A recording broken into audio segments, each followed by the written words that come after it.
Price the lord. Okay, ನಿನ್ನೆ class ತುಂಬ ಪ್ರಾಮುಖ್ಯವಾಗಿತ್ತು, ತುಂಬ ಪ್ರಾಮುಖ್ಯವಾಗಿತ್ತು. ಹಾಗಾಗಿ ಅದೇ ಕ್ಲಾಸನ್ನು ನಾವೇನು ಮಾಡೋಣ, ಮತ್ತೆ ಇವತ್ತು ನಾವು ಪುನರಾವರ್ತಿಸೋಣ. ಅದಕ್ಕಿಂತ ಮುಂಚೆ ಒಂದು ವಾಕ್ಯವನ್ನು ಓದೋಣ. ಈಗಿನ ನಮ್ಮ ಪರಿಸ್ಥಿತಿ ಹೇಗಿದೆ ಎಂಬುದನ್ನು ನಾವೊಂದು ವಾಕ್ಯದ ಮುಖಾಂತರ ನಾವು ತಿಳ್ಕೊಳ್ಳೋಣ. ಪ್ರೇಷಿತರ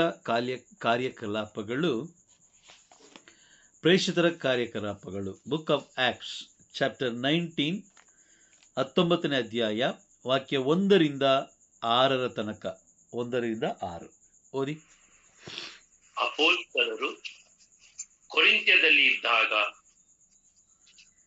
ಪೌಲನು ಮೇಲ್ನಡಿನ ಪ್ರಾಂತ್ಯದ ಮಾರ್ಗವಾಗಿ ಎಫೆಸಕ್ಕೆ ಬಂದನು.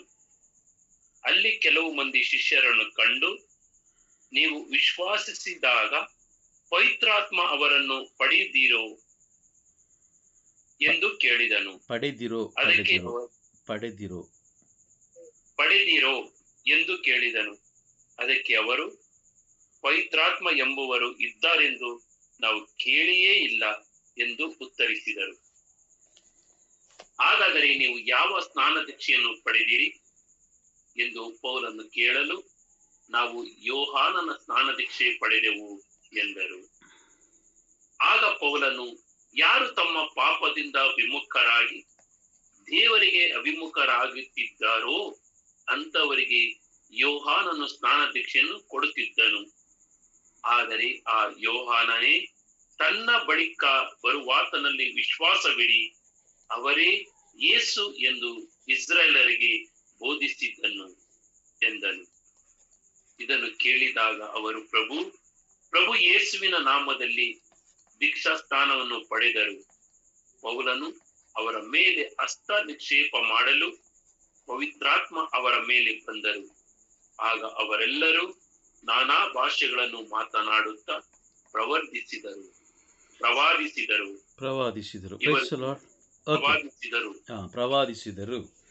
ಇಲ್ಲಿ ನಾವು ಸ್ಪಷ್ಟವಾಗಿ ಕೊರಿಂಥದಲ್ಲಿ ಇರುವಂಥ ಸಮಯದಲ್ಲಿ ಸಂತ ಪೌಲರು ಒಂದು ಸ್ಥಳಕ್ಕೆ ಬರ್ತಾರೆ. ಅಲ್ಲಿ ಬಂದು ಕೇಳ್ತಾರೆ, ಅಲ್ಲಿರುವ ಜನರನ್ನು ಕೇಳ್ತಾರೆ, ನೀವು ವಿಶ್ವಾಸಿಸುವಾಗ ಪವಿತ್ರಾತ್ಮರನ್ನು ಪಡೆದಿದ್ದೀರಾ ಅಂತ ಕೇಳಿದಾಗ ಅಲ್ಲಿರುವಂಥ ಜನರು ನೇರವಾಗಿ ಒಂದು ಉತ್ತರ ಕೊಡ್ತಾರೆ. ನೋಡಿ, ಪವಿತ್ರಾತ್ಮ ಎಂಬುವರು ಇದ್ದಾರೆಂದು ನಾವು ಕೇಳಿಯೇ ಇಲ್ಲ. ಪವಿತ್ರಾತ್ಮರು ಇದ್ದಾರೆ ಎಂಬುದು ನಮಗೆ ಗೊತ್ತೇ ಇಲ್ಲ. Praise the lord. ಪವಿತ್ರಾತ್ಮರು ಇಲ್ಲಿ ಬರ್ಕೊಳ್ಳೋಣ.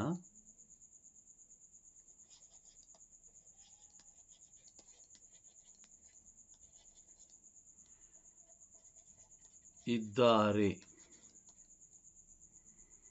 ಎಂಬುದು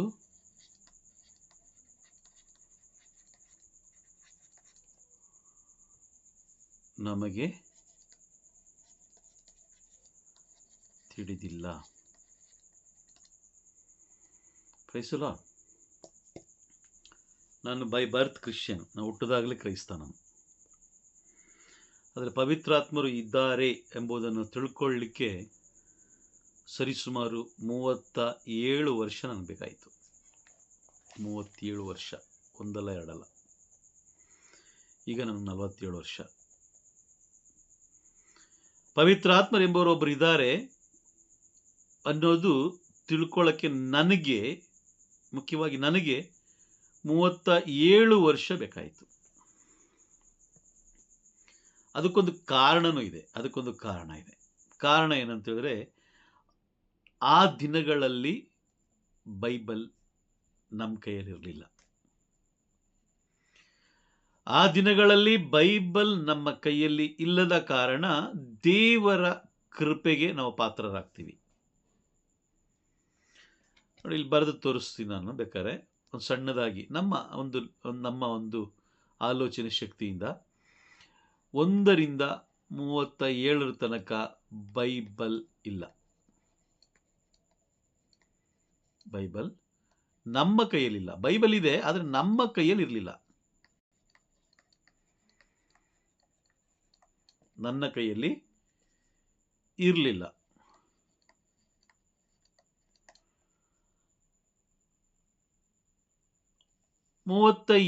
ಎಂಟರಿಂದ 47 ತನಕ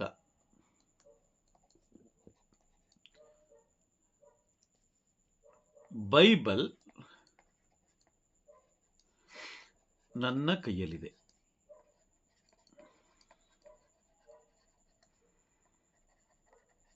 ಇದೆ.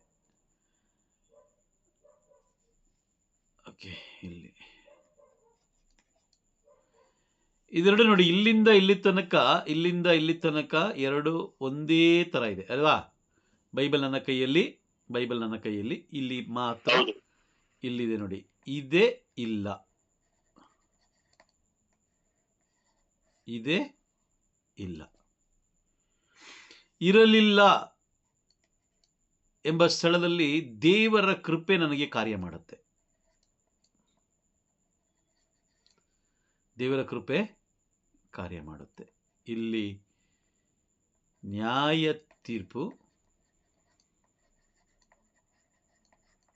ಕಾರ್ಯ ಮಾಡುತ್ತೆ. ನಿಮಗೆ ತಲಂತು ಇಲ್ಲಿ ಕೇಳಲ್ಲ, ಇಲ್ಲಿ ಕೇಳ್ತಾರೆ. ಅರ್ಥ ಆಯ್ತಾ? ಬೈಬಲ್ ನಿಮ್ ಕೈಯಲ್ಲಿ ಇಲ್ಲದೆ ಇದ್ದಾಗ ದೇವರು ಅಲ್ಲಿ ನಡೆಯುವಂತ ಒಂದೊಂದು ಕಾರ್ಯಗಳಿಗೆ ಅವ್ರೇನ್ ಮಾಡ್ತಾರೆ? ಕೃಪೆ ತೋರಿಸ್ತಾರೆ. ಏನು, ಅಯ್ಯೋ ಬೈಬಲ್ ಇಲ್ವಲ್ಲ ಬಿಡು, ಹೇಳ್ಕೊಡಕ್ಕೆ ಯಾರು ಇರ್ಲಿಲ್ವಲ್ಲ ಬಿಡು ಅಲ್ವಾ? ಆದ್ರೆ ಈ ದಿನಗಳಲ್ಲಿ 38ರಿಂದ 47 ತನಕ ಸರಿಸುಮಾರು 9 ವರ್ಷಗಳ ಕಾಲದ ದೇವರೇನ್ ಕೇಳ್ತಾರೆ? ಲೆಕ್ಕ ಕೇಳ್ತಾರೆ ಅಲ್ವಾ? ದೇವರು ಲೆಕ್ಕ ಕೇಳ್ತಾರೆ. Praise the lord.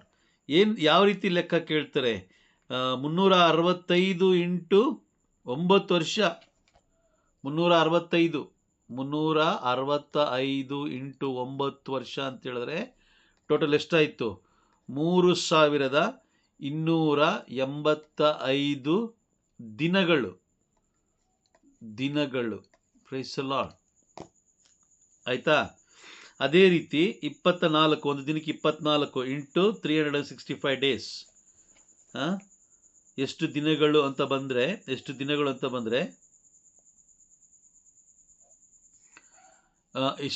ಅಂತ ಬಂತಲ್ವಾ? ಈಗ ಗಂಟೆಗಳು ತಗೊಳ್ಳೋಣ. ಗಂಟೆಗಳು ಸರಿಸುಮಾರವಾಗಿ 78,840 ಗಂಟೆಗಳು. ಲೆಕ್ಕ ಕೇಳ್ತಾರೆ, ಯಾಕೆ ಕೇಳಲ್ಲ? 78,840 ಗಂಟೆಗಳನ್ನು ದೇವರು ನಿಮಗೆ ಕೊಟ್ಟಿರಬೇಕಾದ್ರೆ ಇದು ಹೇಗೆ ಬಂತು ಅಂತ ಹೇಳಿದ್ರೆ, ಓಕೆ, ಇದನ್ನು ಸ್ವಲ್ಪ ಪ್ರಾಕ್ಟಿಕಲ್ ಆಗಿ ನೋಡೋಣ. ಒಂದು ದಿನಕ್ಕೆ 24 ಗಂಟೆ ಅಲ್ವಾ? 24 ಅವರ್ಸ್ ಇಂಟು 365 ಬರುತ್ತಾ? ಇಲ್ಲ ಅಲ್ಲ, 30. ಒಂದು ತಿಂಗಳಿಗೆ 30 ಅಂದರೆ ಎಷ್ಟಾಗುತ್ತೆ? ಒಂದು ತಿಂಗಳಿಗೆ ಎಷ್ಟಾಗುತ್ತೆ? 24 ಇಂಟು 30 ಅಂದರೆ 720 ಇಂಟು 365 ಇಂಟು 12 ಅಲ್ಲ, ಇಂಟು 12 ಇಂಟು 9.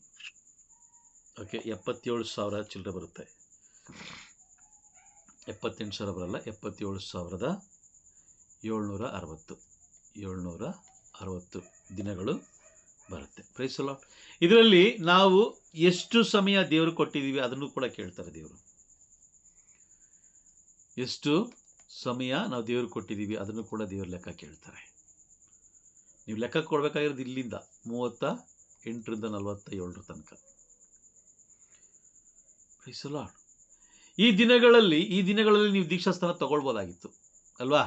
3 ರೀತಿಯಾದ ದೀಕ್ಷಾಸ್ಥಾನಗಳಲ್ಲಿ ಒಂದು ಆಲ್ರೆಡಿ ಕೊಟ್ಟಾಗಿದೆ ಅಲ್ವಾ?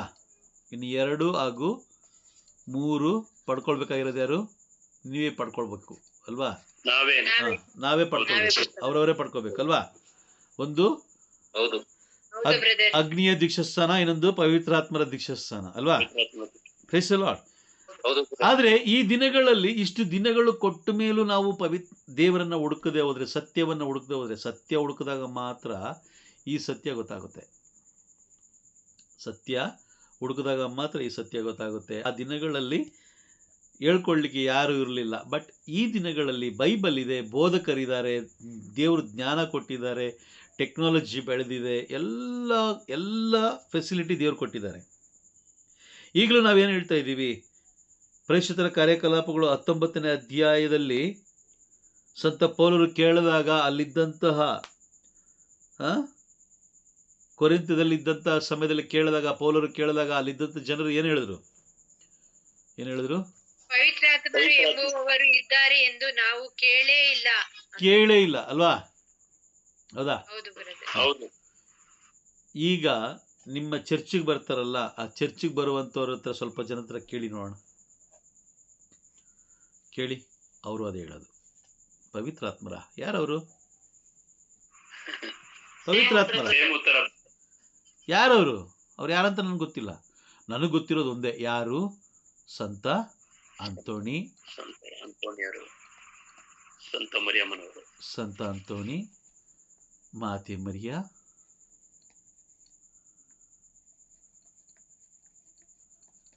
ವೇಲಂಗಣಿ ಮಾತೆ,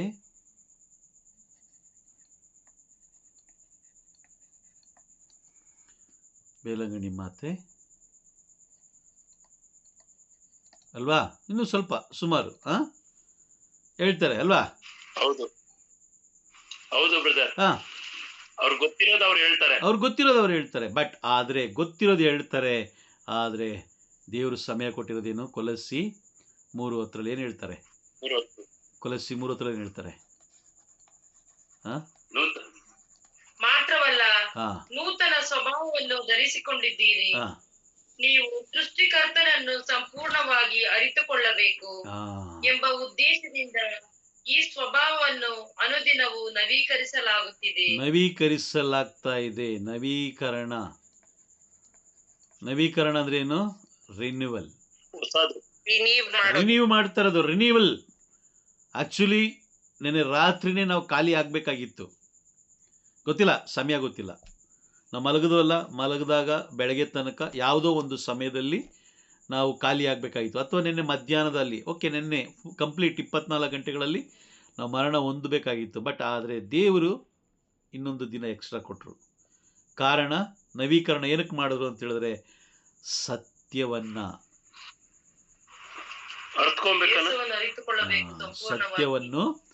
ಅರಿತುಕೊಳ್ಳಬೇಕು.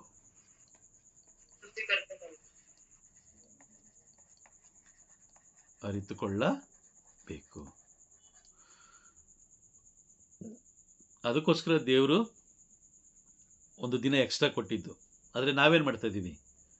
ಅಯ್ಯೋ, ಸ್ವಲ್ಪ ಶೇಖರಣೆ ಮಾಡಿಟ್ಕೊಳ್ಳೋಣ, ಸ್ವಲ್ಪ ನನ್ನ ಮಕ್ಕಳಿಗೋಸ್ಕರ, ನನ್ನ ಮಗಳಿಗೋಸ್ಕರ, ನನ್ನ ಮೊಮ್ಮಗಳಿಗೋಸ್ಕರ. ದೇವ್ರ ಮೇಲೆ ನಮಗೆ ನಂಬಿಕೆ ಇಲ್ಲ, ನಮ್ಮ ಮೇಲೆ ನಮಗೆ ನಂಬಿಕೆ ಏನು? ಸ್ವಲ್ಪ ಏನಾದರೂ ಮಾಡಿಡೋಣ. Price the lord. ಸ್ವಲ್ಪ ಏನಾದರೂ ಮಾಡಿಡೋಣ. ಆ ಒಂದು ನಿಗದಿಯಾದ ಸಮಯ ನೀವು ಮಾಡಿಟ್ಟಿದ್ದೀರಾ, ನೀವು ಯಾವ ರೀತಿ ಮಾಡಿಟ್ಟಿದ್ದೀರೋ ಅದ್ರ ಮೇಲೆ ಡಿಪೆಂಡ್ ಆಗುತ್ತೆ ಆ ಮಗುವಿನ ಭವಿಷ್ಯ.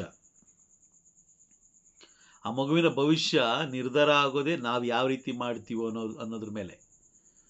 ನಾವು ಪಾಪದಲ್ಲಿ ಏನಾದರೂ ಮಾಡ್ದೋ ಅಂತ ಹೇಳಿದ್ರೆ ಅದ್ರ ಮೇಲೆ ನಿರ್ಧಾರ ಆಗುತ್ತೆ ಆ ಮಗುವಿನ ಭವಿಷ್ಯ. ಅದೇ ರೀತಿ ದೇವರಿಗೆ ಮೋಸ ಮಾಡಿ ನಾವೇನಾದರೂ ಶೇಖರಣೆ ಮಾಡಿಟ್ಟು ಅಂತ ಹೇಳಿದ್ರೆ ಅದ್ರ ಪ್ರಕಾರ ಹೋಗುತ್ತೆ. Praise the lord. ಇಲ್ಲಿ ಪವಿತ್ರಾತ್ಮರು ಇಲ್ಲ, ನಮಗೆ ಗೊತ್ತೇ ಇಲ್ಲ ಅಂತ ಹೇಳ್ತಾ ಇದ್ದಾರೆ. ಅದರ ವಾಕ್ಯ ಸ್ಪಷ್ಟವಾಗಿ ಹೇಳುತ್ತೆ ನೋಡಿ. ವಾಕ್ಯ ಸ್ಪಷ್ಟವಾಗಿ ಹೇಳುತ್ತೆ. ಎಫೆಸಿಯರಿಗೆ ಬರೆದ ಪತ್ರ, ಎಫೆಸಿ 4ನೇ ಅಧ್ಯಾಯ 30ನೇ ವಾಕ್ಯವನ್ನು ಓದಿ. ದೇವರ ಪವಿತ್ರಾತ್ಮರನ್ನು ನೋಯಿಸದಿರಿ. ವಿಮೋಚನೆಯ ದಿನದಂದು ನೀವು ದೇವರಿಗೆ ಸೇರಿದವರು ಎಂಬುದನ್ನು ತೋರಿಸಲು ನಿಮ್ಮ ಮೇಲೆ ಒತ್ತಲಾಗಿರುವ ಮುದ್ರೆಯು ಅವರೇ. Praise the lord. ನ್ಯಾಯ ತೀರ್ಪಿನ ದಿನ ನಾವು ದೇವರಿಗೆ ಸೇರಿದವರು ಎಂಬ ತೋರಿಸ್ಕೊಡೋದು ಮುದ್ರೆ ಯಾರು? ಪವಿತ್ರಾತ್ಮರಲ್ವಾ? ಪ್ರೇಷಿತರ ಕಾರ್ಯಕಲಾಪಗಳು 19ನೇ ಅಧ್ಯಾಯದಲ್ಲಿ ಅಲ್ಲಿ ನೋಡಿ, ಯೋಹಾನರು ನೀರಿನಿಂದ ದೀಕ್ಷಾಸ್ನಾನ ಕೊಡ್ತಾ ಇದ್ರು. ಯೋಹಾನರು ಸ್ನಾನಿಕ ಯೋಹಾನರು ನೀರಿನಿಂದ ದೀಕ್ಷಾಸ್ನಾನ ಕೊಟ್ಟರು. ಪ್ರಭು ಯೇಸು ಕ್ರಿಸ್ತರು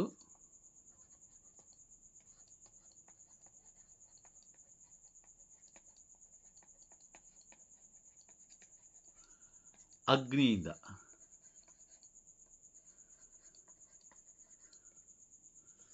ಪವಿತ್ರಾತ್ಮರು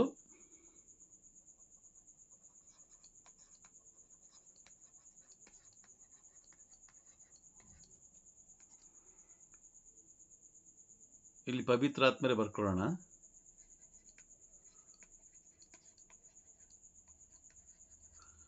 ಬ್ರಾಕೆಟ್ ಅಲ್ಲಿ ಜ್ಞಾನ ಹಾಗೂ ವಿವೇಕ.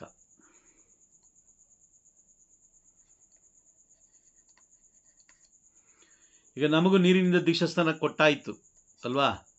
ಸ್ನಾನಿಕ ಯೋಹಾನರ ದೀಕ್ಷಾಸ್ನಾನ ಕೊಟ್ಟಾಯ್ತು. ಹೌದು. ಅಗ್ನಿಯಿಂದ ದೀಕ್ಷಾಸ್ನಾನ ಹಾಗೂ ಪವಿತ್ರಾತ್ಮರ ದೀಕ್ಷಾಸ್ನಾನ ಪಡ್ಕೊಬೇಕಾಗಿರೋದು ಯಾರು? ನಾವೇ. ಅದಕ್ಕೋಸ್ಕರ ಏನ್ ಮಾಡ್ಬೇಕು? ಹುಡುಕಬೇಕು. ಅದಕ್ಕೋಸ್ಕರ ಏನ್ ಮಾಡ್ಬೇಕು? ಸಮಯ ಕೊಡಬೇಕು. ಯಾಕೆ? ದೇವರು ಇಷ್ಟು ಸಮಯ ಕೊಟ್ಟಿದ್ದಾರೆ ನಮಗೆ. 77,760 ಗಂಟೆಗಳು ಕೊಟ್ಟಿದ್ದಾರೆ. ಜಸ್ಟ್ 9 ವರ್ಷಕ್ಕೆ ನಾನು ಹೇಳ್ತಾ ಇರೋದು, 9 ವರ್ಷಕ್ಕೆ ಅಷ್ಟೇನೆ. ಬಟ್ ಇನ್ನು ಉಳಿದಿದೆಯಲ್ಲ 37 ವರ್ಷ, ಅದು ನಾನು ಲೆಕ್ಕ ಹಾಕ್ಕೊಂಡಿಲ್ಲ. ಯಾಕಂದ್ರೆ ಅವಾಗ ನಮಗೆ ಬೈಬಲ್ ನಮ್ಮ ಕೈಯಲ್ಲಿ ಇರಲಿಲ್ಲ. ಬಟ್ ಇವತ್ತು ನಮ್ಮ ಕೈಯಲ್ಲಿ ಬೈಬಲ್ ಇದೆ. ಇವತ್ತು ಕೊಟ್ಟ ಮೇಲೆ ಮತ್ತಾಯನ ಬರೆದ ಶುಭ ಸಂದೇಶ 25ನೇ ಅಧ್ಯಾಯ 14ನೇ ವಾಕ್ಯದ ಹೆಡ್ಡಿಂಗ್ ಓದಿ. ದೇವರು ಕೊಡುವುದು ಬಚ್ಚಿಡೋದಕ್ಕಲ್ಲ. ದೇವರು ನಮಗೆ ಕೊಟ್ಟಿರೋದು ಬಚ್ಚಿಡೋದಕ್ಕಲ್ಲ. ಆಮೇನ್. ದೇವರು ನಮಗೆ ಕೊಟ್ಟಿರೋದು ಬಚ್ಚಿಡೋದಕ್ಕಲ್ಲ. ನಮಗೂ ಎಷ್ಟೋ ಬಾರಿ ಗೊತ್ತಿರಲಿಲ್ಲ ಅಲ್ವಾ? ನಮಗೂ ಎಷ್ಟೋ ಜನಕ್ಕೆ ಗೊತ್ತಿರಲಿಲ್ಲ ಪವಿತ್ರಾತ್ಮರ ಬಗ್ಗೆ. ನಮಗೆ ಗೊತ್ತಿರಲಿಲ್ಲ. ಪ್ರತಿದಿನ ನಾವು ಕ್ಲಾಸ್ ಕುಳಿತುಕೊಳ್ತಾ ಇರೋದ್ರಿಂದ ಪವಿತ್ರಾತ್ಮರು ಪ್ರತಿದಿನ ಒಂದೊಂದು ಧ್ಯಾನದ ಮುಖಾಂತರ ನಮಗೆ ತಿಳಿಸ್ಕೊಡ್ತಾ ಇದ್ದಾರೆ. ಆಮೇನ್. ಹೌದಲ್ಲ? ನಮಗೂ ಗೊತ್ತಿರಲಿಲ್ಲ. ಬಟ್ ಈಗ ಸತ್ಯ ಗೊತ್ತಾಯ್ತು. ನಾವು ನಿತ್ಯ ಜೀವ ಪಡ್ಕೊಳ್ಬೇಕು ಅಂತ ಹೇಳಿದ್ರೆ ಭೂಲೋಕದಲ್ಲಿರುವ ನಾವು, ಈಗ ನೋಡಿ ನೆನ್ನೆ ಕ್ಲಾಸ್ಗೆ ಮತ್ತೆ ಬರ್ತೀನಿ. ಈಗ ಭೂಲೋಕದಲ್ಲಿರುವ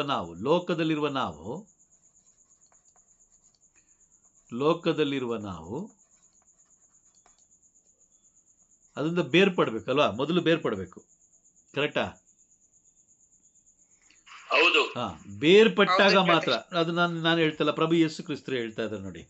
ಪ್ರಭು ಯೇಸು ಕ್ರಿಸ್ತರು ಹೇಳ್ತಾರೆ, ಯೋಹಾನನ ಬರೆದ ಶುಭ ಸಂದೇಶದಲ್ಲಿ ವಾಕ್ಯ ಸ್ಪಷ್ಟವಾಗಿ ಅಲ್ಲಿ 15ನೇ ಅಧ್ಯಾಯ, ಯೋಹಾನ 15ನೇ ಅಧ್ಯಾಯ ವಾಕ್ಯ 19 ಓದಿ. ನೀವು ಲೋಕದ ಕಡೆಯವರಾಗಿದ್ದರೆ ಲೋಕವು ನಿಮ್ಮನ್ನು ತನ್ನವರೆಂದು ಮಮತೆಯಿಂದ ಕಾಣುತ್ತಿತ್ತು. ನೀವಾದರೂ ಲೋಕದ ಕಡೆಗೆ ಸೇರಿದವರಲ್ಲ. ನಾನು ನಿಮ್ಮನ್ನು ಆರಿಸಿಕೊಂಡಿರುವುದರಿಂದ ನೀವು ಲೋಕದಿಂದ ಬೇರ್ಪಟ್ಟಿದ್ದೀರಿ ಎಂದೇ ಲೋಕಕ್ಕೆ ನಿಮ್ಮ ಮೇಲೆ ದ್ವೇಷವಿದೆ. Praise the lord. ಪ್ರಭು ಯೇಸು ಕ್ರಿಸ್ತ ನಿಮ್ಮನ್ನು ಆರಿಸಿಕೊಂಡಿದ್ದಾರೆ ಎಂಬ ವಿಶ್ವಾಸ ನಿಮ್ಮಲ್ಲಿದ್ದರೆ ಮೊದಲು ಲೋಕದಿಂದ ನೀವು ಬೇರ್ಪಡ್ತೀರಾ. ಆಮೇನ್. ಅರ್ಥ ಆಯ್ತಾ? ಈಗ ಅರ್ಥ ಆಯ್ತಾ?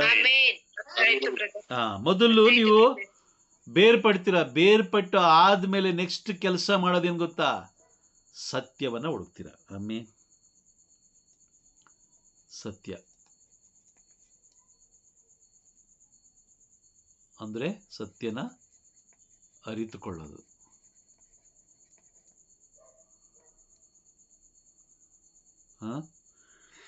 ಸತ್ಯನ ಅರಿತುಕೊಳ್ಳೋದು. ಸತ್ಯ ಅಂದ್ರೆ ಏನು? ವಾಕ್ಯ ಅಲ್ವಾ?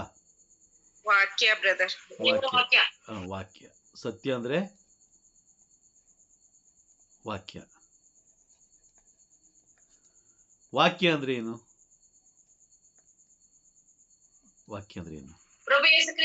ಆಮೇನ್. ಪ್ರಭು ಯೇಸು ಕ್ರಿಸ್ತರು. ಕರೆಕ್ಟಾ?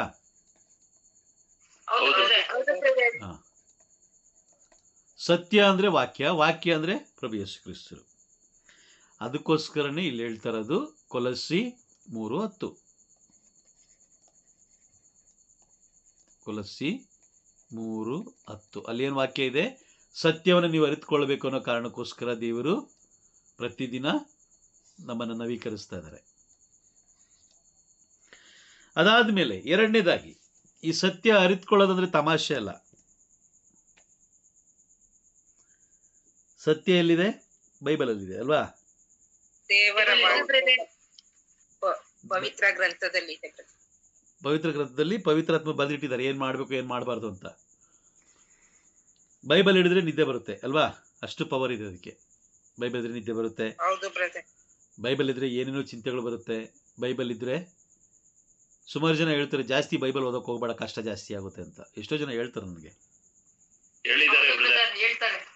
ಬೈಬಲ್ ಜಾಸ್ತಿ ಓದಕ್ಕೆ ಹೋಗ್ಬೇಡ, ಪ್ರಾರ್ಥನೆ ಜಾಸ್ತಿ ಮಾಡಕ್ ಹೋಗ್ಬೇಡ, ಕಷ್ಟ ಬರುತ್ತೆ.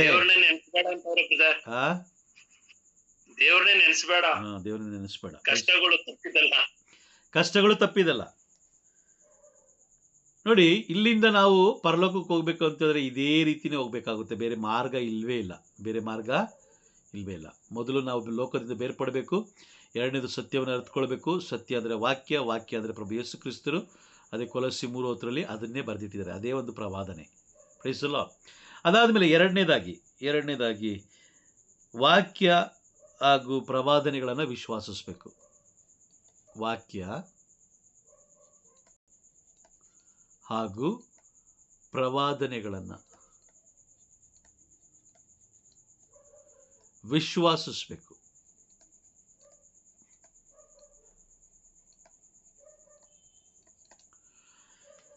ಹೌದಾ? ಅಂದರೆ ಹೌದು.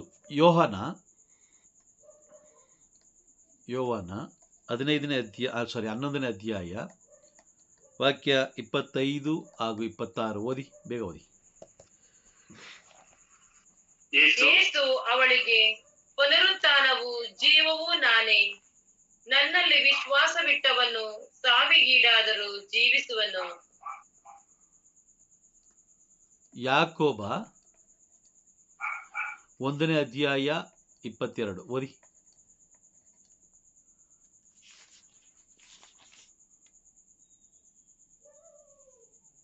ದೇವರ ವಾಕ್ಯವನ್ನು ಕಿವಿಯಿಂದ ಕೇಳಿದರೆ ಸಾಕೆಂದು ತಿಳಿದು ಮರುಳಾಗದಿರಿ.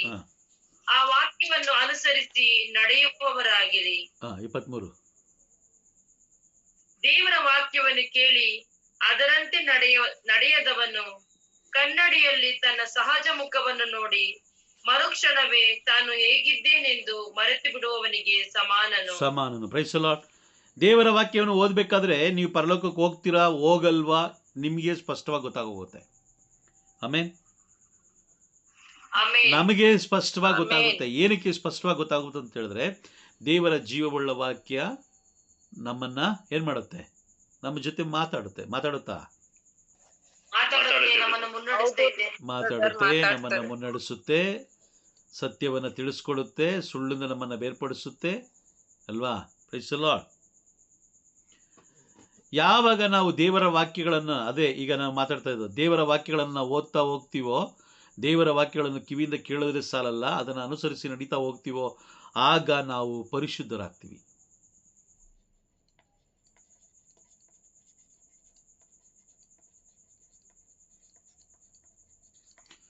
ಪರಿಶುದ್ಧರಾಗೋದು ಯಾವ್ದು ಮುಖಾಂತರ? ವಾಕ್ಯ ಹಾಗೂ ವಿಶ್ವಾಸ ಅಲ್ವಾ? ಅರಿತುಕೊಂಡಾಗ ಅಲ್ವಾ? ವಾಕ್ಯವನ್ನು ಅರಿತುಕೊಂಡಾಗ ನಾವು ಪರಿಶುದ್ಧರಾಗ್ತೀವಿ. ಪರಿಶುದ್ಧರು ಆದ್ಮೇಲೆ ನಮಗೆ ಪಾಪದ ಅರಿವು ಆಗುತ್ತೆ. ಪಾಪದ ಅರಿವು ಉಂಟಾಗುತ್ತೆ. ಯಾವ್ದು ಮಾಡಿದ್ರೆ ಸರಿ, ಯಾವ್ದು ಮಾಡಿದ್ರೆ ತಪ್ಪು, ಎಲ್ಲವೂ ನಮ್ಗೆ ಅವಾಗ ಗೊತ್ತಾಗುತ್ತೆ. ಆಗ ನಾವೇನ್ ಮಾಡ್ತೀವಿ? ಪ್ರಭು ಯೇಸುವನ್ನ ಹಿಂಬಾಲಿಸ್ತೀವಿ. ಪ್ರಭುವನ್ನು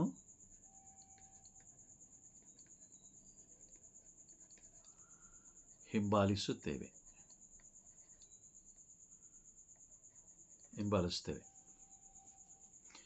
ಪ್ರಭುವನ್ನು ಹಿಂಬಾಲಿಸ್ಬೇಕಾದ್ರೆ ನಾವು ಏನಾಗಿ ಮಾರ್ಪಡ್ತೀವಿ? ಅವರ ನೂತನ ಸೃಷ್ಟಿ ನೂತನ ಸೃಷ್ಟಿಯಾಗಿ ನೂತನ ಸೃಷ್ಟಿ ಆಗ್ತೀವಿ.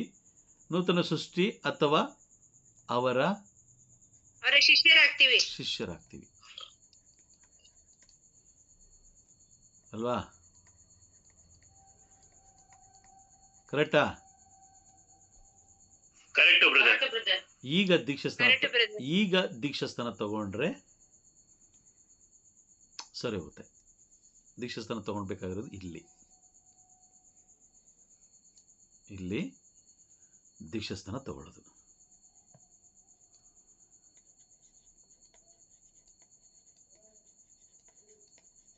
ಯಾಕೆ ದೀಕ್ಷಾಸ್ನಾನ ತಗೊಳ್ಬೇಕು? ಯೋಹಾನ 3ನೇ ಅಧ್ಯಾಯ 5ನೇ ವಾಕ್ಯ ಓದಿ. ಯೋಹಾನ 3:5. Praise the lord. ಆಗ ಯೇಸು ನಾನು ನಿಮಗೆ ಆ ಸತ್ಯವಾಗಿ ಹೇಳುತ್ತೇನೆ, ಆ ಒಬ್ಬನು ಹೊಸದಾಗಿ ಹುಟ್ಟದಿದ್ದರೆ ಅವನು ದೇವರ ಸಾಮ್ರಾಜ್ಯವನ್ನು ಸೇರಲಾರ ಎಂದು ಹೇಳಿದರು. Praise the lord. ಏನು ಹೇಳಿದ್ರಂತೆ? ಮತ್ತೊಮ್ಮೆ ಓದಿ. ಹೊಸದಾಗಿ ಹುಟ್ಟದಿದ್ದರೆ ದೇವರ ಸಾಮ್ರಾಜ್ಯವನ್ನು ಸೇರಲಾರ. ಸತ್ಯವಾಗಿ ಹೇಳುತ್ತೇನೆ, ಒಬ್ಬನು ಹೊಸದಾಗಿ ಹುಟ್ಟದಿದ್ದರೆ ಅವನು ದೇವರ ಸಾಮ್ರಾಜ್ಯವನ್ನು ಸೇರಲಾರ ಎಂದು ಹೇಳಿದರು. ಒಬ್ಬನು ಯೋಹಾನ 3ನೇ ಅಧ್ಯಾಯ 5ನೇ ವಾಕ್ಯ ಅಲ್ವಾ? 3ನೇ ಅಧ್ಯಾಯ 5ನೇ ವಾಕ್ಯ ಅಲ್ಲಿ ಸ್ಪಷ್ಟವಾಗಿ ಹೇಳ್ತಾ ಇದ್ದಾರೆ. ಅದಕ್ಕೆ ಯೇಸು ಪ್ರತ್ಯುತ್ತರವಾಗಿ, ನಾನು ನಿಮಗೆ ಸತ್ಯವಾಗಿ ಹೇಳುತ್ತೇನೆ, ನೀರಿನಿಂದಲೂ ಹುಟ್ಟದ ಹೊರತು ನೀರಿನಿಂದಲೂ ಪವಿತ್ರಾತ್ಮರಿಂದಲೂ ಹುಟ್ಟದ ಹೊರತು ಯಾರು ದೇವರ ರಾಜ್ಯವನ್ನು ಪ್ರವೇಶಿಸಲಾರನು. Price the lord. ನೀರಿನಿಂದ ಹಾಗೂ ಪವಿತ್ರಾತ್ಮರಿಂದ ಇಲ್ಲಿ ಹೇಳ್ತಾ ಇದ್ದಾರೆ, ಸ್ಪಷ್ಟವಾಗಿ ಹೇಳ್ತಾ ಇದ್ದಾರೆ. ನೀರಿನಿಂದ ಹಾಗೂ ಪವಿತ್ರಾತ್ಮರಿಂದ ಇಲ್ಲಿ ಏನು ಬರುತ್ತೆ? ಯೋವಾನ 3:5 ಈ ಅಧ್ಯಾಯದಲ್ಲಿ 3ನೇ ಅಧ್ಯಾಯ 5ನೇ ವಾಕ್ಯದಲ್ಲಿ ಸ್ಪಷ್ಟವಾಗಿ ಹೇಳ್ತಾ ಇದ್ದಾರೆ, ನೀರಿನಿಂದಲೂ ಪವಿತ್ರಾತ್ಮದ ಹುಟ್ಟದ ಹೊರತು ಯಾವನು ದೇವರ ರಾಜ್ಯವನ್ನು ಪ್ರವೇಶಿಸಲಾರನು. ಇಲ್ಲ ನಾವು ಹೋಗ್ತೀವಿ, ನಮಗೇನು ತೊಂದರೆ ಇಲ್ಲ ಅಂತ ಹೇಳಕ್ಕಾಗುತ್ತಾ? ಹೇಳಕ್ಕಾಗಲ್ಲ ಅಲ್ವಾ? ನಮಗೆ ಪರಲೋಕದಲ್ಲಿ ಫ್ರೆಂಡ್ಸ್ ಇದ್ದಾರೆ, ನಮಗೆ ರೆಕಮೆಂಡ್ ಮಾಡ್ತಾರೆ ಅಂತ ಹೇಳಕ್ಕಾಗುತ್ತಾ? ಆಗಲ್ಲ. ಯಾಕಂದ್ರೆ ಪರಲೋಕಕ್ಕೆ ಏನಿಲ್ಲ, ರೆಕಮೆಂಡೇಶನ್ ಇಲ್ಲ. ಇದೆಯಾ? ಪರಲೋಕಕ್ಕೆ ರೆಕಮೆಂಡೇಶನ್ ಇಲ್ಲ. Praise the lord. ಹಾಗಾಗಿ ಇನ್ನೊಂದಿದೆ ನೋಡಿ, ಅಗ್ನಿಯ ದೀಕ್ಷಾಸ್ನಾನ. ಅದರಲ್ಲೂ ಕೂಡ ಯೋವಾನ 6:63 ಹಾಗೂ ಓದಿ. 6:63 ಓದಿ. ಸಜೀವವನ್ನು ಕೊಡುವಂತದ್ದು ದೇವರ ಆತ್ಮವೇ, ನರಮಾಂಸದಿಂದ ಏನೂ ಆಗದು. ನಾನು ನಿಮ್ಮೊಡನೆ ಆಡಿದ ಮಾತುಗಳು ಜೀವದಾಯಕ ದೇವರಾತ್ಮವನ್ನು ತರುತ್ತದೆ. Price the lord. ಓಕೆ, ಮತ್ತೊಮ್ಮೆ ಓದೋಣವಾ? ಅದೇ ವಾಕ್ಯ ಮತ್ತೊಮ್ಮೆ ಓದೋಣವಾ? ಸಜೀವವನ್ನು ಕೊಡುವಂತದ್ದು ದೇವರ ಆತ್ಮವೇ, ನರಮಾಂಸದಿಂದ ಏನೂ ಆಗದು. ನಾನು ನಿಮ್ಮೊಡನೆ ಆಡಿದ ಮಾತುಗಳು ಜೀವದಾಯಕ ದೇವರಾತ್ಮವನ್ನು ತರುತ್ತವೆ. ಪ್ರಭು ಯೇಸು ಕ್ರಿಸ್ತರು ಹೇಳ್ತಾ ಇದ್ದಾರೆ, ಜೀವದಾಯಕ ಅಂದ್ರೆ ನಿಮ್ಮೊಡನೆ ಆಡಿದ ಮಾತುಗಳು ಜೀವದಾಯಕ ಅಂದ್ರೆ ನಿತ್ಯ ಜೀವವನ್ನ ಕೊಡುತ್ತೆ ಅಂತ. Praise the lord. ಹೌದಾ? ಹಾಗಾಗಿ ಇನ್ನೊಂದು ಕಡೆ ಹೇಳ್ತಾರೆ ನೋಡಿ, ಇನ್ನೊಂದು ಕಡೆ ಹೇಳ್ತಾರೆ, ನಾನು ನಿಮಗೆ ನ್ಯಾಯ ತೀರ್ಪು ಕೊಡಲು ಬರಲಿಲ್ಲ. ನಾನು ನಿಮಗೆ ಏನ್ ಮಾಡಕ್ ಬರಲಿಲ್ಲ? ನ್ಯಾಯ ತೀರ್ಪು ಕೊಡ್ಲಿಕ್ಕೆ ನಾನು ಬರಲಿಲ್ಲ. ಹಾಗಾದ್ರೆ ನ್ಯಾಯ ತೀರ್ಪು ಹೇಗಾಗುತ್ತೆ? Praise the lord. ನ್ಯಾಯ ತೀರ್ಪು ಹೇಗಾಗುತ್ತೆ? ಇಲ್ಲಿ ತೋರಿಸ್ತೀನಿ ನೋಡಿ. ನ್ಯಾಯ ತೀರ್ಪು ಹೇಗಾಗುತ್ತಂತ ಹೇಳಿದ್ರೆ ಒಂದು ವಾಕ್ಯ ಓದೋಣ.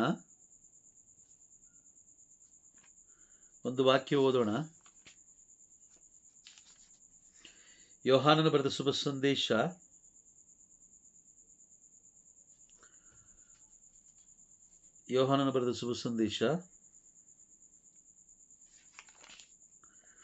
ಒಂದು ನಿಮಿಷ. Praise the Lord.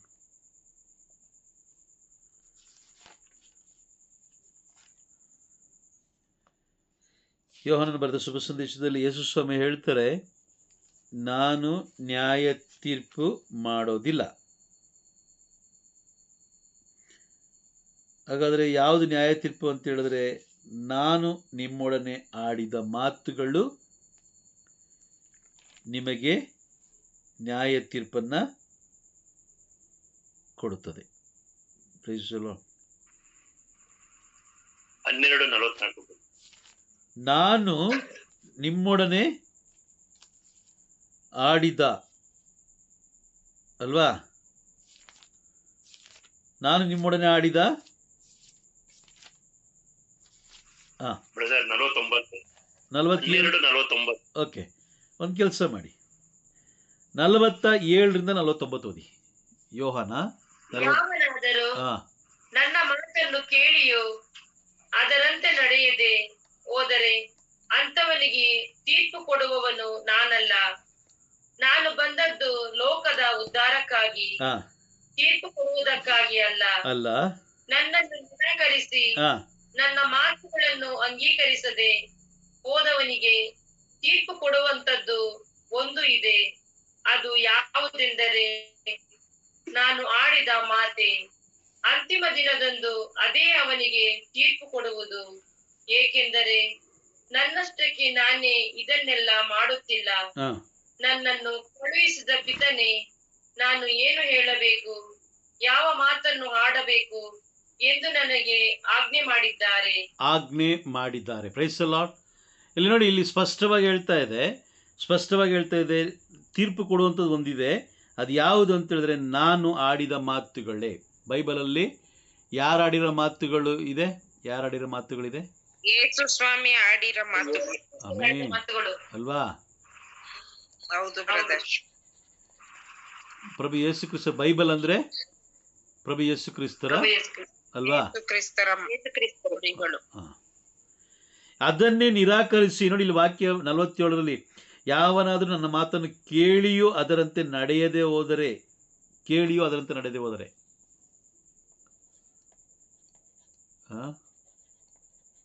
ನಿರಾಕರಿಸಿದ್ರೆ ಏನಾಗುತ್ತೆ? ಪರಲೋಕ ಇಲ್ಲ, ಪರಲೋಕಕ್ಕೆ ಅವರು ಪ್ರವೇಶ ಅಲ್ಲ ಅಲ್ವಾ? Praise the lord. ನೋಡಿ, ಇದೇ ಡಯಾಗ್ರಾಮ್. ನಾವು ಭೂಲೋಕದಲ್ಲಿರುವವರು ಮೊದಲು ಏನಾಗಬೇಕಂತೆ? ಲೋಕದಿಂದ ಬೇರ್ಪಟ್ಟು ನಂತರ ಸತ್ಯವನ್ನ ಅರಿತುಕೊಳ್ಬೇಕು.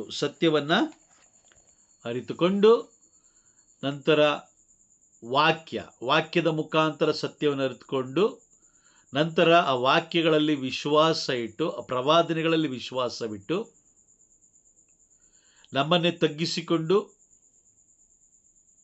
ವಾಕ್ಯ ನುಡಿದಂತೆ ನಾವು ಜೀವಿಸುವಾಗ ನಾವು ಪರಿಶುದ್ಧರಾಗ್ತೀವಿ.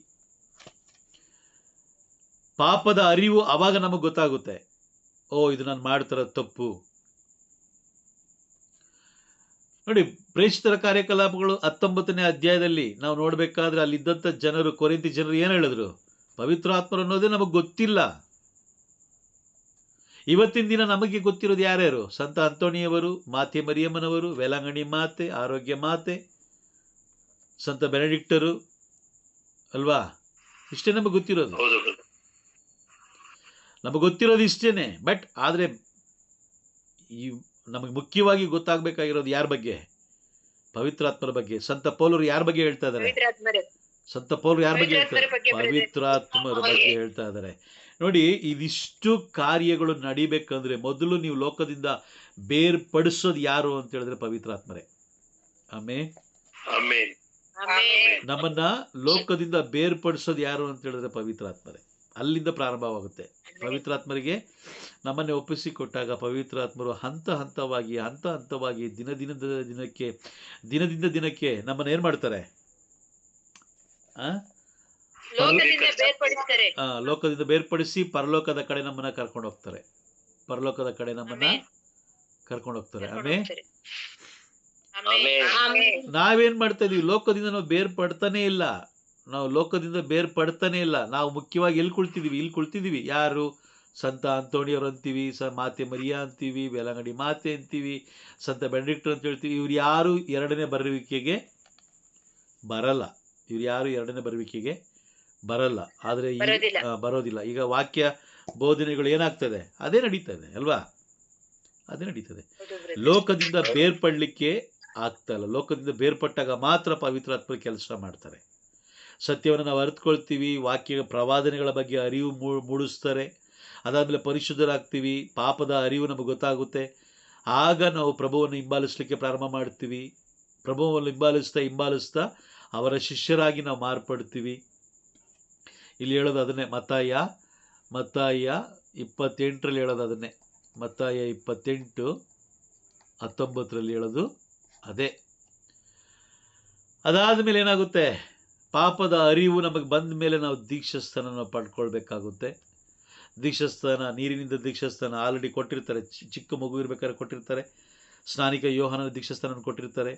ಅದಾದಮೇಲೆ ಅಗ್ನಿಯ ದೀಕ್ಷಾಸ್ಥಾನ, ಪವಿತ್ರಾತ್ಮರ ದೀಕ್ಷಾಸ್ಥಾನ ಪಡ್ಕೊಂಡ್ರೆ ಮಾತ್ರ ಪರಲೋಕ ಪ್ರವೇಶ ಮಾಡಲಿಕ್ಕೆ ಸಾಧ್ಯ.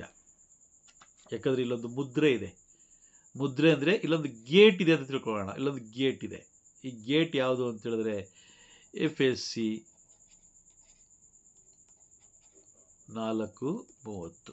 ಈ ಮುದ್ರೆ ತೋರಿಸಿದ್ರೆ ಮಾತ್ರ ಗೇಟ್ ಓಪನ್ ಆಗುತ್ತೆ, ಇಲ್ಲಾಂದರೆ ಓಪನ್ ಆಗಲ್ಲ. ಆ ಮುದ್ರೆ ತೋರಿಸಿದ್ರೆ ಮಾತ್ರ ಓಪನ್ ಆಗುತ್ತೆ. ಆ ಸಮಯದಲ್ಲಿ ಈಗ ನೋಡಿ, ಸಂತ ಅಂತೋಣಿಯವರು ಒಳಗಡೆ ಹೋಗ್ಬೇಕು ಅಂದರೆ, ಪರಲೋಕದ ಒಳಗಡೆ ಹೋಗ್ಬೇಕಂದ್ರೆ ಅವರು ಕೂಡ ಯಾವ ಮುದ್ರೆ ತೋರಿಸ್ಬೇಕು? ಪವಿತ್ರಾತ್ಮರ ಮುದ್ರೆ. ಮಾತೆ ಮರಿಯಮ್ಮನವರು ಅವರು ಕೂಡ ಅಲ್ವಾ? ಎಲ್ಲರೂ, ಪ್ರತಿಯೊಬ್ಬರು ಮನುಷ್ಯ ರೂಪದಲ್ಲಿ ಜೀವಿಸಿದಂಥ, ಮನುಷ್ಯರಾಗಿ ಹುಟ್ಟಿ ಬಂದಂಥ ಪ್ರತಿಯೊಬ್ಬರು ಪವಿತ್ರಾತ್ಮ ಎಂಬ ಮುದ್ರೆಯನ್ನ ಅಲ್ಲಿ ತೋರಿಸಿದ್ರೆ ಮಾತ್ರ ಪರಲೋಕಕ್ಕೆ ಪ್ರವೇಶ. ಯಾಕೆ? ಆ ಮುದ್ರೆ ಏನು ಅಂತ ಹೇಳಿದ್ರೆ, ಇವರು ದೇವರಿಗೆ ಸೇರಿದವರು. ಅಲ್ಲಿ ವಾಕ್ಯ ಓದಿ, FSC 4:30 ಓದಿ. ಇವರು ದೇವರಿಗೆ ಸೇರಿದವರು ಅಂದ್ರೆ ಕನ್ಫರ್ಮ್ ಮಾಡೋದು, ಇವರು ದೇವರಿಗೆ ಸೇರಿದವರು ಅಂತ. ಪವಿತ್ರಾತ್ಮರನ್ನು ವಿವೇಚನೆ ದಿನದಂದು ನೀವು ದೇವರಿಗೆ ಸೇರಿದವರು ಎಂಬುದನ್ನು ತೋರಿಸಲು ನಿಮ್ಮ ಮೇಲೆ ಒತ್ತಲಾಗಿರುವ ಮುದ್ರೆಯೂ ಅವರೇ. ಅದು ವಿವೇಚನೆ ಅಂತ ಇದೆಯಾ ಅಥವಾ ವಿಮೋಚನೆ ಅಂತ ಇದೆಯಾ? ವಿಮೋಚನೆ ಅಲ್ವಾ? ವಿವೇಚನೆ ಅಲ್ಲ, ವಿಮೋಚನೆ. ವಿವೇಚನೆ ಅಂದ್ರೆ ಆಲೋಚನೆ ಮಾಡೋದು. ವಿಮೋಚನೆ ಅಂತಂದ್ರೆ ನ್ಯಾಯ ತೀರ್ಪು. Praise the lord. ಆ ದಿನದಲ್ಲಿ ಇವರು ದೇವರಿಗೆ ಸೇರಿದವರು ಎಂಬ ಮುದ್ರೆ, ಇವರು ದೇವರಿಗೆ ಸೇರಿದವರು ಅಂತ ಪರಲೋಕ ಕನ್ಫರ್ಮ್ ಮಾಡೋದೇ ಆ ಮುದ್ರೆನ ನೋಡಿ. ಈಗ ಸ್ವಲ್ಪ ಹೇಳಿ, ಸ್ವಲ್ಪ ಆಲೋಚನೆ ಮಾಡಿ. ನಾವು ಮುದ್ರೆಯಿಂದ ದೂರ ಇದ್ದೀವಾ? ಮುದ್ರೆ ಆಲ್ರೆಡಿ ಇದೆಯಾ ನಮ್ಮಲ್ಲಿ?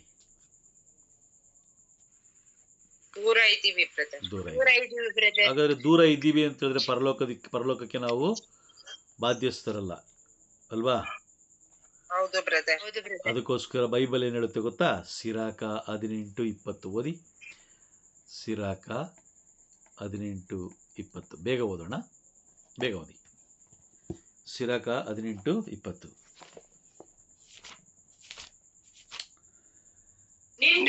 ಪರೀಕ್ಷಿಸಿಕೋ, ನ್ಯಾಯ ತೀರ್ಪು ಬರುವ ಮುಂಚೆಯೇ ದೇವರು ಬರುವ ದಿನದಂದು ದೊರಕುವುದು ನಿನಗೆ ದಯೆ. ವಾಕ್ಯ ಸ್ಪಷ್ಟವಾಗಿ ಹೇಳ್ತಾ ಇದೆ, ನಿನ್ನನ್ನೇ ನೀನು ಪರೀಕ್ಷಿಸಿಕೋ, ನ್ಯಾಯ ತೀರ್ಪು ಬರುವುದಕ್ಕಂತ ಮುಂಚೆಯೇ. ನೀನು ಮಾಡಲಿಲ್ಲ, ಇವತ್ತಿನವರೆಗೂ ನೀನೇನು ಮಾಡಿಲ್ಲ, ಸತ್ಯನ ಅರ್ಥಕೊಳ್ಳಿಲ್ಲ, ಪಾಪ ಪರಿಶುದ್ಧನ ಆಗಲಿಲ್ಲ ಅಂತ ಹೇಳಿದ್ರೆ ಖಂಡಿತವಾಗ್ಲೂ ಬೇಗ ಪ್ರಾರಂಭ ಮಾಡು. ಅದೇ ಸಿರಾಕನ ಗ್ರಂಥ 5ನೇ ಅಧ್ಯಾಯದಲ್ಲಿ ನಾವು ಓದ್ತೀವಿ. 5ನೇ ಅಧ್ಯಾಯದಲ್ಲಿ 7ನೇ ವಾಕ್ಯ, ಸರ್ವೇಶ್ವರನಿಗೆ ಅಭಿಮುಖನಾಗಲು ತಡ ಮಾಡಬೇಡ, ಇಂದು ನಾಳೆ ಎಂದು ದಿನವನ್ನು ಮುಂದೂಡಬೇಡ, ಸರ್ವೇಶ್ವರನ ಕೋಪ ಎರಗಬಹುದು ದಿಢೀರನೆ, ನೀ ಹಾಳಾಗು ಹೋಗುವೆ ಮುಯ್ಯಿ ತೀರಿಸುವ ದಿನದಂದು. Praise the lord. ದೇವರು ನಮಗೆ ಕೊಟ್ಟಿರುವಂಥ ಸಮಯಕ್ಕೆ ನಾವು ಏನು ಮಾಡಬೇಕು? ಲೆಕ್ಕ ಕೊಡಲೇಬೇಕಾಗುತ್ತೆ. ದೇವರು ನಮಗೆ ಕೊಟ್ಟಿರುವಂಥ ಸಮಯಕ್ಕೆ, ಮುಖ್ಯವಾಗಿ ಸಮಯ, ಅವರು ನಮಗೆ ಕೊಟ್ಟಿರೋದು ಸಮಯ ಈ ಲೋಕದಲ್ಲಿ ಅತ್ಯಂತ ಬೆಲೆ ಉಳ್ಳಂಥದ್ದು. ಟೈಮ್. Praise the lord. ಅದಕ್ಕೋಸ್ಕರ ನೋಡಿ, ಚರ್ಚ್ ವಿಷಯದಲ್ಲಿ ಬಂದಾಗ, ಪ್ರಾರ್ಥನೆ ವಿಷಯದಲ್ಲಿ ಬಂದಾಗ ಸಮಯ ತುಂಬ ಇಂಪಾರ್ಟೆಂಟ್ ಆಗಿರುತ್ತೆ ಅಲ್ವಾ? ದೇವ್ರು ಲೆಕ್ಕ ಹಾಕ್ತಾ ಹೋಗ್ತಾ ಇರ್ತಾರೆ. ಯಾರು ಎಷ್ಟು ಗಂಟೆಗೆ ಬರ್ತಾರೆ, ಯಾರು ಎಷ್ಟು ಗಂಟೆಗೆ ಬರ್ತಾರೆ, ಪರವಾಗಿಲ್ಲ ಬಿಡು, ಸ್ತುತಿ ಪ್ರಾರ್ಥನೆ ಎಲ್ಲ ಮಾಡಿ ಆದಮೇಲೆ ಹಾಡಾಡಬೇಕಾದ್ರೆ ನಾವು ಲಾಗಿನ್ ಆಗೋಣ. ಅದು ತಪ್ಪದು, ತಪ್ಪು, ದೊಡ್ಡ ತಪ್ಪದು. ನೀವು ಅವರನ್ನು ನಿರ್ಲಕ್ಷಿಸುವಾಗ ಅವರು ನಿಮ್ಮನ್ನು ಗ್ಯಾರಂಟಿ ನಿರ್ಲಕ್ಷಿಸ್ತಾರೆ. ವಾಕ್ಯ ಏನು ಹೇಳ್ತದೆ? ಕಾದು ಕುಳಿತುಕೊಳ್ಬೇಕು ಅಲ್ವಾ? ಕಾದು ಕುಳಿತುಕೊಳ್ಬೇಕು. ಈಗ ಪ್ರಾರ್ಥನೆ, ನಮ್ಮ ಪ್ರಾರ್ಥನೆಗಳಿಗೆ ಪ್ರಾರಂಭದಲ್ಲಿ ಆರೋಗ್ಯ ಸ್ವಾಮಿ ಬ್ರದರ್ ಒಬ್ಬರು ಲಾಗಿನ್ ಆಗ್ತಾರೆ ಕರೆಕ್ಟ್ ಟೈಮ್ಗೆ, ಅವರು ಸ್ಟಾರ್ಟ್ ಮಾಡ್ತಾರೆ. ಅದಾದಮೇಲೆ ಮತ್ತೆ 2 ನಿಮಿಷ ಆದಮೇಲೆ ಕೆಲವು ಜನ ಬರ್ತಾರೆ, 3 ನಿಮಿಷ ಆದಮೇಲೆ, 5 ನಿಮಿಷ ಆದಮೇಲೆ, ಯಾಕೆ 10 ನಿಮಿಷ ಆದಮೇಲೆ ಬರೋರು ಇದ್ದಾರೆ. ಎಲ್ಲದಕ್ಕೂ ನಾವು ಲೆಕ್ಕ ಕೊಡಲೇಬೇಕಾಗುತ್ತೆ. Price the lord. ಲೆಕ್ಕ ಕೊಡಲೇಬೇಕು. ಅವರ ಕಣ್ಣಿಗೆ ಮುಚ್ಚುಮರೆ ಯಾವುದೂ ಇಲ್ಲ. ಇಬ್ರಿಯರಿಗೆ ಬರೆದ ಪತ್ರ 4ನೇ ಅಧ್ಯಾಯ 13ನೇ ವಾಕ್ಯ ಸ್ಪಷ್ಟವಾಗಿ ಹೇಳುತ್ತೆ, ಅವರ ಕಣ್ಣಿಗೆ ಮುಚ್ಚುಮರೆ ಯಾವುದೂ ಇಲ್ಲ. ಈಗ ನಾವು ಇಲ್ಲಿ ಮೆಚ್ಚಿಸ್ಬಿಡ್ಬೋದು. ಆಂಟಿ, ಅಂಕಲ್ಲು, ಅಪ್ಪ, ಅಮ್ಮ, ಅಣ್ಣ, ತಂಗಿ, ಬ್ರದರು, ಸಿಸ್ಟರು, ಫಾದರು, ಬಿಷಪ್ಪು, ಪೋಪು, ಇವರೆಲ್ಲರನ್ನೂ ನಾವು ಮೆಚ್ಚಿಸ್ಬಿಡ್ಬೋದು. ಏನಾದರೂ ಒಂದು ಮಾಡಿ ನಾವು ಮೆಚ್ಚಿಸ್ಬೋದು. ಆದರೆ ದೇವರಿಗೆ ಮೆಚ್ಚಿಸ್ಲಿಕ್ಕೆ ಸಾಧ್ಯನೇ ಇಲ್ಲ. ಯಾಕಂದರೆ ನಮ್ಮ ಬಗ್ಗೆ ಇಂಚಿಂಚು ಕೂಡ ಅವರು ಅರ್ತಿದ್ದಾರೆ. ಆಮೇಲೆ ಅರ್ಥ ಆಯ್ತಾ? ಅರ್ಥ ಆಯ್ತಾ? ನೀವು ಪರಲೋಕಕ್ಕೆ ಹೋಗ್ಬೇಕಂತ ಹೇಳಿದ್ರೆ ಪ್ರತಿಯೊಬ್ಬರು ಪರಲೋಕಕ್ಕೆ ಹೋಗ್ಬೇಕಂದ್ರೆ ಮೊದಲು ಲೋಕದಿಂದ ಬೇರ್ಪಡಬೇಕು. ಲೋಕದಿಂದ ಬೇರ್ಪಡೋದು ಅಂತ ಹೇಳಿದ್ರೆ ಸತ್ತೋಗೋದಲ್ಲ, ಜೀವಂತವಾಗಿರಬೇಕಾದ್ರೆ ಈ ಲೋಕದ ಸ್ವಭಾವಗಳಿಂದ ಬೇರ್ಪಟ್ಟು ಪವಿತ್ರಾತ್ಮರ ಸ್ವಭಾವಗಳಿಗೆ ಬರುವಂಥದ್ದು. ಅದಾದಮೇಲೆ ಸತ್ಯ ಅರಿತುಕೊಳ್ಳುವಂಥದ್ದು, ಸತ್ಯ ಅರಿತುಕೊಂಡು ವಾಕ್ಯ ಹಾಗೂ ಪ್ರವಾದನೆಗಳನ್ನು ವಿಶ್ವಾಸಿಸೋದು, ನಂತರ ಪರಿಶುದ್ಧತೆ, ಪಾಪದ ಅರಿವು, ನಂತರ ದೀಕ್ಷಾಸ್ನಾನ ಆದಮೇಲೆ ಮುದ್ರೆ ಬರುತ್ತೆ, ಮುದ್ರೆ ಆದಮೇಲೆ ಪರಲೋಕ ಪ್ರವೇಶ ಆಗುತ್ತೆ. ಇದೆಲ್ಲ ತುಂಬ ಈಸಿ ಅಂದ್ಕೊಂಡಿದ್ದೀರಾ? ತುಂಬ ಈಸಿ ಅಂದ್ಕೊಂಡಿದ್ದೀರಾ? ಇಲ್ಲ ಬ್ರದರ್, ಈಸಿ ಇಲ್ಲ ಬ್ರದರ್. ಚಾನ್ಸ್ ಇಕ್ಕಟ್ಟು ಬ್ರದರ್. ತುಂಬಾ ತುಂಬಾ ಟೆಂಪ್ಟೇಷನ್ಸ್ ಎಲ್ಲ ಬರುತ್ತೆ. ಅದನ್ನೆಲ್ಲ ಟೆಂಪ್ಟೇಷನ್ಸ್ ಗಳಿಗೆ ಒಳಗಾಗ್ತೀವಿ ಬ್ರದರ್. ಅದನ್ನೆಲ್ಲ ಜಯಿಸ್ಬೇಕಂದ್ರೆ ಪವಿತ್ರಾತ್ಮರ ಜೊತೆ ಇರ್ಬೇಕು. ಆಮೇನ್. ನೀವು 1% ಟ್ರೈ ಮಾಡಿದ್ರೆ ಸೈತಾನ 99% ನಿಮ್ಮನ್ನು ಮುಳುಗಿಸ್ತಾನೆ. ಹಾಗಾಗಿ ಇದೆಲ್ಲವನ್ನ ಗೆಲ್ಲಬೇಕು ನಾವು ಅಂತ ಹೇಳಿದ್ರೆ ಅದು ಒಬ್ಬರಿಂದ ಮಾತ್ರ ಸಾಧ್ಯ, ಪವಿತ್ರಾತ್ಮರಿಂದ. Praise the lord. ಎಚ್ಚರಿಕೆಯಾಗಿರೋಣ. ಜೀವನ ನಾವು ಅಂದ್ಕೊಂಡಂಗಿಲ್ಲ, ಕ್ರೈಸ್ತ ಜೀವನ ನಾವು ಅಂದ್ಕೊಂಡಂಗೆ ಇಲ್ಲ. ದೀಕ್ಷಾಸ್ಥಾನ ತಗೊಂಡು ಸರಿ, ಏನೋ ಓಕೆ ಫೈನ್, ಏನೋ ಒಂದು ತೀರ್ಥ ಎಲ್ಲ ಸರಿ ಹೋಯ್ತು, ಪರಲೋಕಕ್ಕೆ ಹೋಗ್ತೀವಿ ಅಂದರೆ ಖಂಡಿತವಾಗಲೂ ಸಾಧ್ಯನೇ ಇಲ್ಲ. ಬೈಬಲ್ ಇದನ್ನೇ ಹೇಳ್ತಾ ಇದೆ. ಇದ್ರ ಪ್ರಕಾರ ನಾವು ನಡೆದ್ರೆ ಪರಲೋಕ ಪ್ರವೇಶ ಆಗ್ತೀವಿ. ಇಲ್ಲ ಅಂತ ಹೇಳಿದ್ರೆ ಖಂಡಿತವಾಗಲೂ ಸಾಧ್ಯವಿಲ್ಲ. ಆರದ ಬೆಂಕಿಗೆ ನಮ್ಮ ಆತ್ಮ ಹೋಗಬೇಕಾಗುತ್ತೆ. ಬಹಳ ಎಚ್ಚರಿಕೆಯಾಗಿರೋಣ. ದೇವರು ಕೊಟ್ಟಂಥ ಒಂದೊಂದು ಸಮಯನೂ ಕೂಡ ಬಹಳ ಗೌರವದಿಂದ ಜೀವಿಸಲಿಕ್ಕೆ ಪ್ರಯತ್ನ ಪಡೋಣ. ದೇವರಿಗೆ ಮುಖ್ಯವಾಗಿ ಸಮಯ ಕೊಡೋಣ.